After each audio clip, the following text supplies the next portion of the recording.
Hi everyone, good evening and welcome back to the channel. So let's start our analysis of Nifty and Bank Nifty for tomorrow. So Nifty से start करेंगे और Nifty में हमारे कुछ एक important areas थे आज भी 18,260 का important area था जिससे नीचे की तरफ आज इंट्राडे में एक कॉल सेल का ट्रेड इनिशिएट किया गया था और वहां पर पुट बाइंग भी हुई थी। 18,120 तक के टारगेट्स उसमें निकल के आए हैं।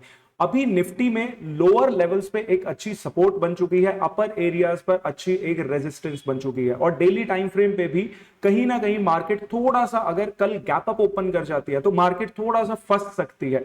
तो अभी एरियाज डिसाइड करते हैं और एरिया डिस्कस करते हैं इनफैक्ट कि अगर निफ्टी गैप अप ओपन करता है तो क्या हो सकता है, गैप डाउन या फ्लैट ओपन करता है तब कैसे काम कर सकते हैं। देखिए हमारे पास अभी जो इंपॉर्टेंट एरिया दिख रहा है 18,260 दिखता है हायर साइड पे, 18,120 110 ये एरिया दिखता है हमें इंपॉर्टेंट लोअर साइड पे। इसके बीच का जो एरिया है ये है एक पूरी रेंज 260 110।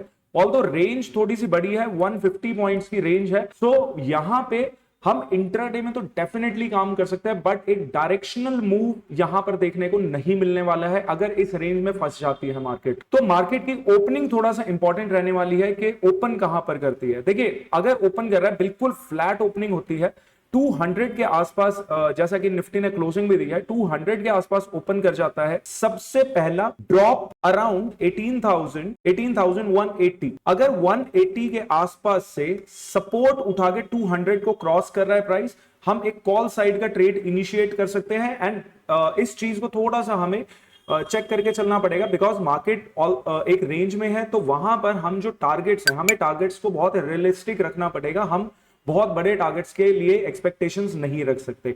सो पहला टारगेट जो हमारा वहां पर रह सकता है 18,260 तक का टारगेट रह सकता है अगर मार्केट 18,180 से सपोर्ट उठाने के बाद 18,200 को क्रॉस करती है, उसके ऊपर क्लोजिंग निकाल के दे देती है। और उसके लिए लेकिन मार्केट को एक फ्लैट ओपनिंग देनी पड़ेगी। अगर मार्केट गैप डाउन ओपन कर जाता है, सपोज 18,120 18,100 के आसपास गैप डाउन ओपनिंग हो जाती है, फिर दोबारा से हम वहां पे एक सेलिंग ट्रेड के लिए प्लान करेंगे। 18,060 और 18,070 का एक और सपोर्ट बना हुआ है हमारे पास, जहां तक के लिए हम एक पुट साइड का ट्रेड इनिशिएट करने वाले हैं, लेकिन सेलिंग हमारी 18,120 से नीचे की तरफ ही रहने वाली है। किसी भी एरिया पे ओपन कर जाए, सपोज 18,140 पर ओपन कर गया, 18,150 पे ओपन कर गया, हमारे पास यही एरियाज हैं सेलिंग के लिए 18,120। फ्रेश इनिशिएट करना है सेल ट्रेड 18,120। अगर अपर साइड पे निकल के जाता है, सपोज 18,260 के अराउंड गैप अप ओपनिंग हो जाती है, वहां से हम इनिशिएट करेंगे एक पुट साइड का ट्रेड 18,260 से एक पुट साइड का ट्रेड इनिशिएट कर सकते हैं गैप फिलिंग के लिए 18,200 के लिए हम एक ट्रेड प्लान कर सकते हैं। सो कल ओपनिंग जो है, ओपनिंग बहुत इंपॉर्टेंट रहने वाली है बिकॉज ऑल पूरी की पूरी एक तो मार्केट रेंज में है। अगर निफ्टी का आज का प्राइस एक्शन चेक करेंगे तो निफ्टी का कल जो एक्सपायरी है, निफ्टी कहीं ना कहीं एक रेंज में फंसती हुई दिखाई दे रही है।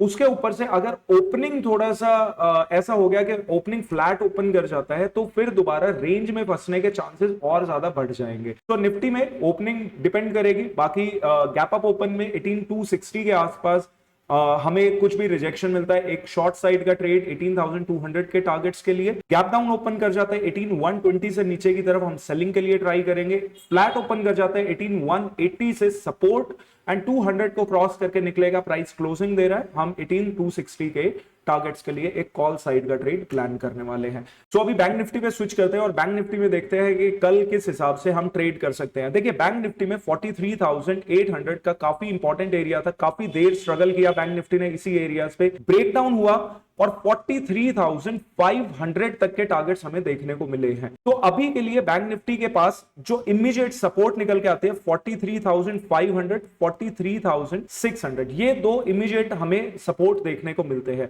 और इमीडिएट जो रेजिस्टेंस देखने को मिलता है 43,800। अभी भी मैं देखिए डायरेक्शनल मार्केट थोड़ा सा डिफिकल्ट रह सकती है बिकॉज हमारे पास एक इमीडिएट रेजिस्टेंस है, बैक टू बैक सपोर्ट्स हैं और मार्केट इन एरियाज पर फर्स्ट टाइम 43,800 पे जो पहले सपोर्ट होता था अब रेजिस्टेंस की तरह एक्ट करेगा, फर्स्ट टाइम उस एरिया पे हिट कर रहा है।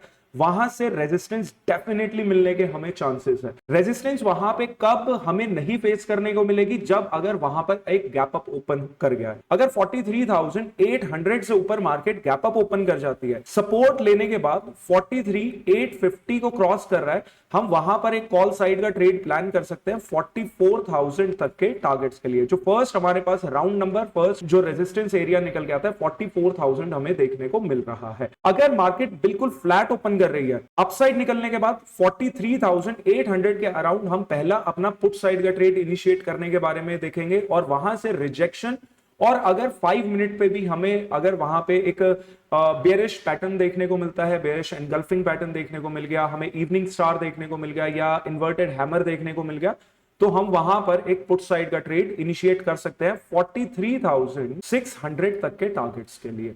ऑल्दो हमारे पास कुछ एक छोटे छोटे सपोर्ट भी है। 5 मिनट्स पे अगर देखेंगे, 5 मिनट्स पे हमारे पास 650 के अराउंड भी सपोर्ट बना हुआ है, बट 600 के टारगेट्स के लिए हम वहां पर ट्रेड प्लान कर सकते हैं 43,800 के रेजिस्टेंस पे। अगर गैप डाउन ओपन हो गया, तो गैप डाउन ओपनिंग के केस में कम से कम नहीं तो हमें 43,600 का वेट करना पड़ेगा। अगर 600 से नीचे गैप डाउन ओपन करता है, एक रिजेक्शन और कॉन्टिन्यूएशन 43,500 के लिए।